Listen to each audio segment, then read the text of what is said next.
Well, hey friend, welcome back to the podcast. We're on episode number 124, where I'm giving you my top 3 scripting secrets for more authentic and effective webinars. And this is the conclusion of my 3-part series that we've been doing in the month of November around how to do webinars in this new era on the online space. There's a lot of questions around, are webinars still relevant? How do we do them in a way that's not schmucky and isn't just this secret pitch fest? Like, is it really possible to show up and teach, serve, give tangible value, and effectively sell your programs? And the answer is yes. But we do have to challenge some of the things that are taught in our industry. We have to challenge some of the best practices that have been used for decades around marketing. And we have to start thinking more around how do we best serve our audience in an authentic way? And how do we get more comfortable knowing that serving and teaching and selling, they cannot be these disjointed efforts as entrepreneurs. The best thing that can serve us as we are in this space as leaders in our business is to own the fact that we also are marketers. And it's okay to be the teacher and educator and the marketer in your business. You are not schmucky. You are not a terrible person for asking people to pay you money. You are like, there's no favors being exchanged for somebody buying your program. Like, you're a business owner.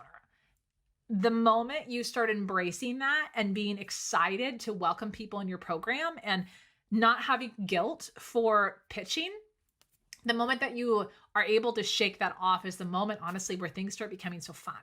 I see so many entrepreneurs get freaked out when it's time to launch or time to sell because they put all this pressure for like the selling moment to happen. And if we approach selling all the time, if you're constantly selling your ideas, if you're constantly talking about your program, getting people excited about it, the launch piece, it's sure stressful, right? I think a launch is, but it doesn't have to feel so anxiety driven. The idea that when you put all this moment into now it's time to pitch, it doesn't have to be like that. So I want you to ask yourself, like, what would need to be true for me to feel good about pitching?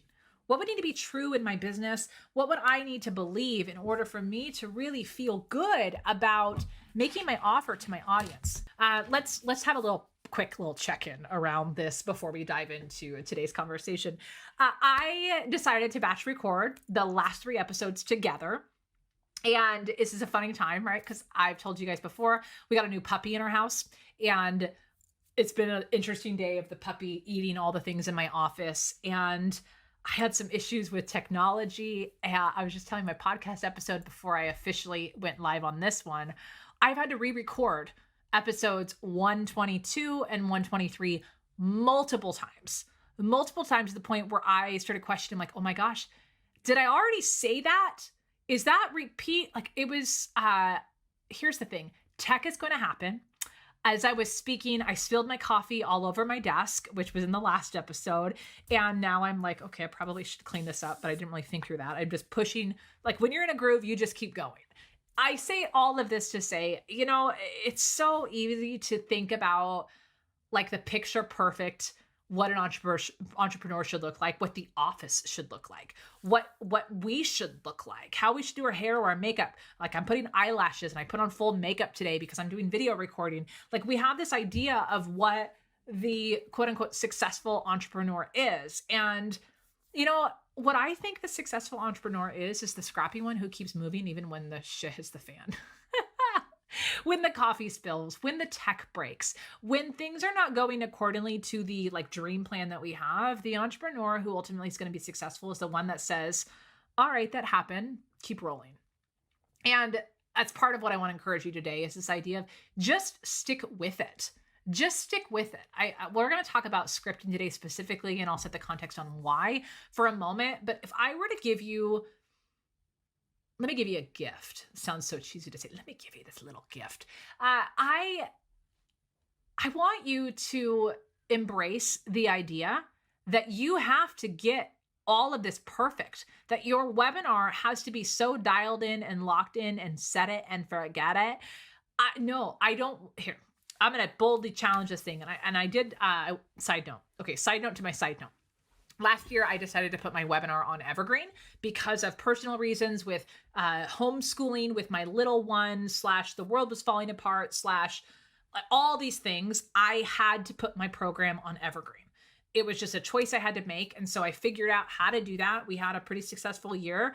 Evergreen funnel was converting at 10%, which is crazy town bananas. And yes, I went through a program to help me understand the webinar mechanics.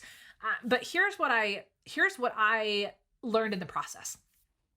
I was putting all this pressure to get my webinar perfect so I could set it and forget it.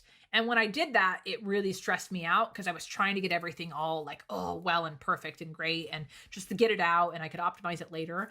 But I found myself continuing to tweak it. And in the program, people like they were always saying like, just don't worry about it. Just like use the data to make the decision. But here's how I got better at speaking and the way that I'm able to show up for you and keep rolling when all this crap breaks. The reason I'm able to do that is because I kept speaking again and again and again and again. I would show up to the next training, to the next keynote, to the next whatever thing, performance we'll call it. I kept showing up and getting better every single time. I view webinars and speaking in my business the same way. I'm never going to be perfect. I'm never trying to get a presentation like so perfect that it's going to be the same. I know I'm going to tinker with it and make it better next time. That's just how I operate. And I believe that's how a lot of entrepreneurs operate. We can't help but change stuff. Like we can't help but ideate and get better and think of new ways to do it. It's just in our blood. That's why we're entrepreneurs. So here's what I want you to think about. I don't want you wasting your time doing a ton of versions of webinars. However, if you really want to master webinars, can I encourage you to adopt this idea?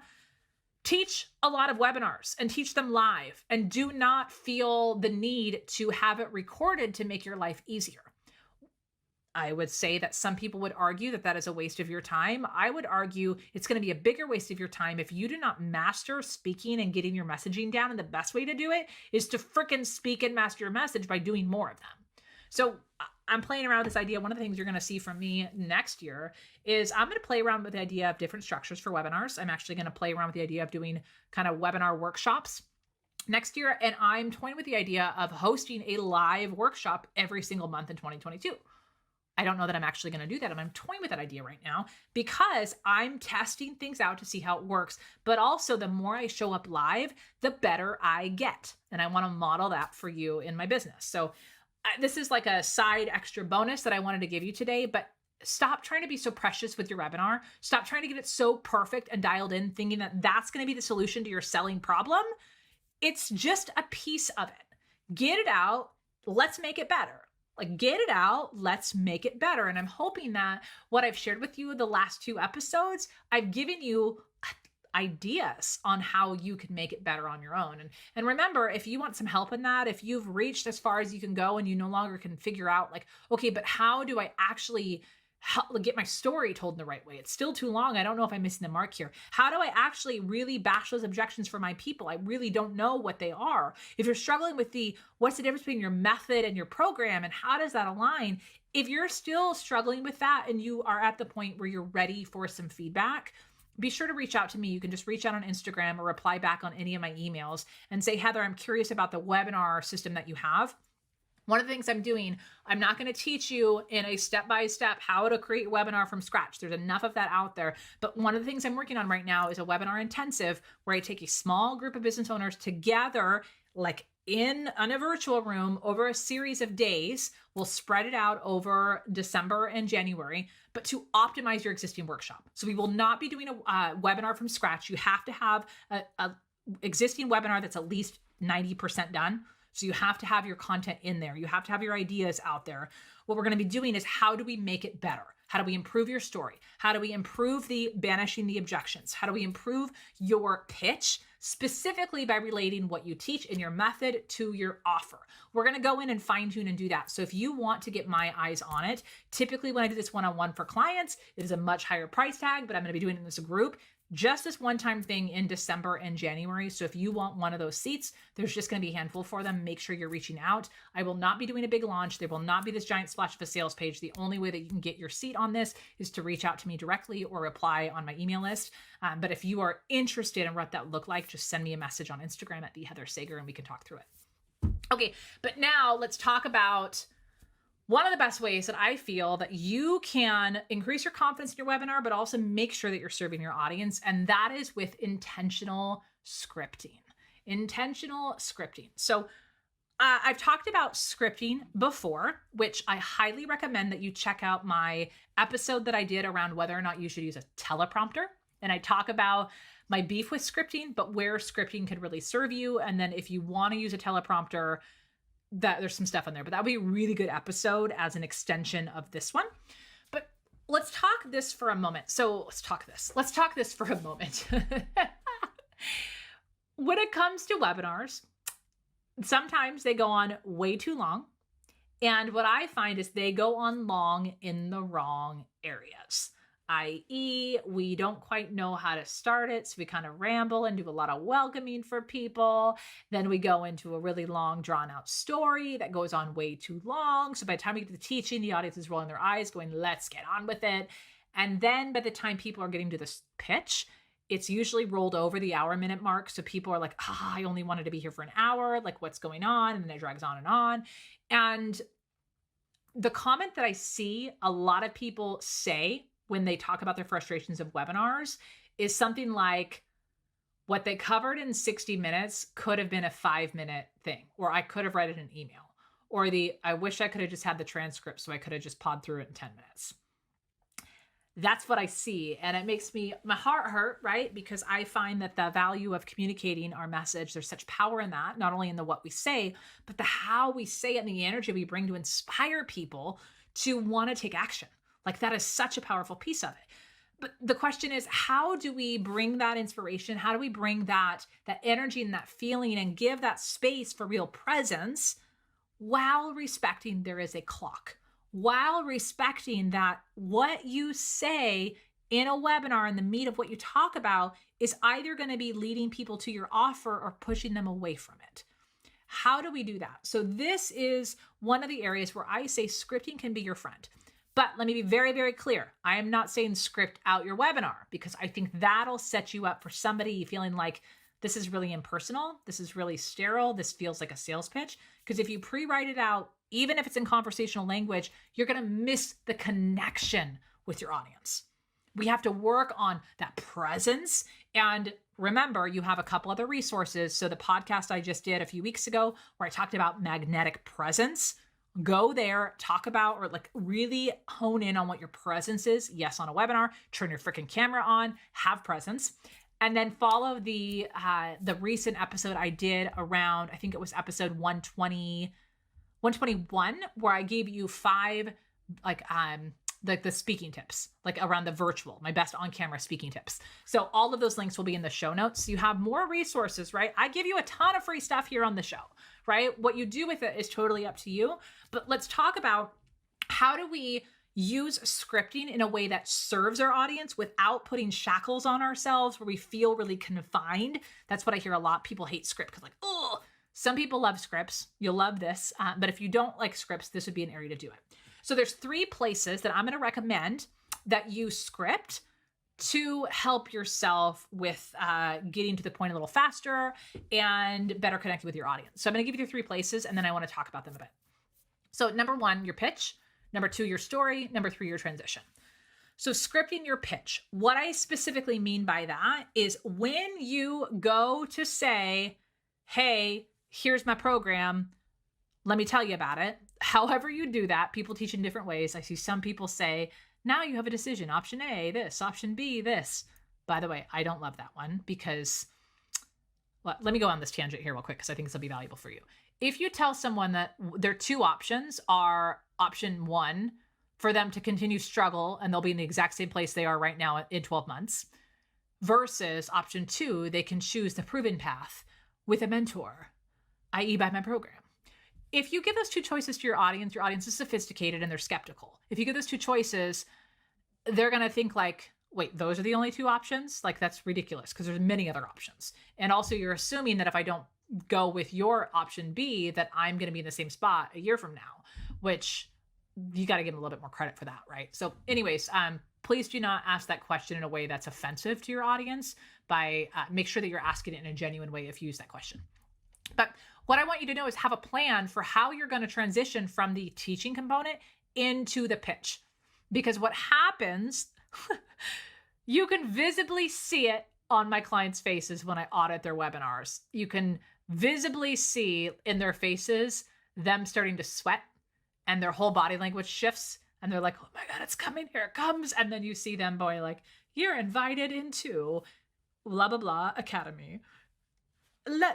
Would you like me to tell you about it? And they just get like, they go from like teaching, rah, rah, rah, rah, rah.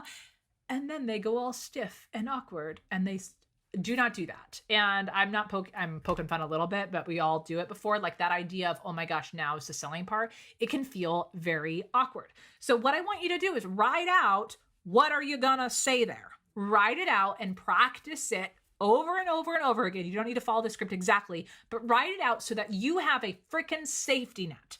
A safety net that you can fall on if your body like shuts down and you get nervous, you at least know what to say. I'll actually put a Post-it note or use a little notes area in Canva where I'll write a phrase to trigger me to the next slide. I'll put that. So if I have a slide before I start my pitch, I'll put in the notes section of the prior slide, pitch coming, and then like, what's the phrase I'm going to use? So write out how you're going to get into your pitch. You don't have to write out the entire pitch, although that might be helpful for some of you. Like if you're new to it, write it all out and practice it. Does not mean you should read it. Does not mean you should get it word for word, but to get the flavor out, get the pace out, get the cadence out, get your groove out around how to deliver your pitch. So that's your first place. That's the first place you need to focus on, because most likely right there, you are stumbling. You are most likely stumbling. And I say that with all the love. It's not your fault. It is awkward, especially if you haven't been taught to be selling throughout the webinar. That can feel really awkward. So I want you to focus on how can you shift that, now they're going to know, to, yes, now I get to tell them how they can go further. How do you switch that? So script your pitch. Number 2, an echo on what we covered in the last week's episode where I gave you the tip around improving your signature story. I want you to script out your story. And I want you to do this not because I want you to follow a script when you tell your story, but I want you to reflect back. Is your story actually serving your audience? So here is a bonus little tutorial I will give you. The best thing that I do with my clients, well, one of the best things I do with my clients, is we open up a Google Doc. It's one of their first homework assignments. Open up a Google Doc, turn on the voice type app. So if you go up in tools, there's a little voice typer, turn that on, and then just tell your story to Google. And the little voice typer will transcribe in real time as you're talking. I want you to write out just say out your whole story. The whole story. If you were to overshare, give the whole story. And then I want you to read it back and reflect and go, wow, this is my whole story. Like, wow, I have come a long way. Like, wow. And now I want you to ask which parts of your story are relevant to your audience. So what are the pieces around your story of struggle, around something that really connects with them? So let's say you teach, you teach brides how to DIY a stress-free wedding post-pandemic. That's very specific. Let's say that.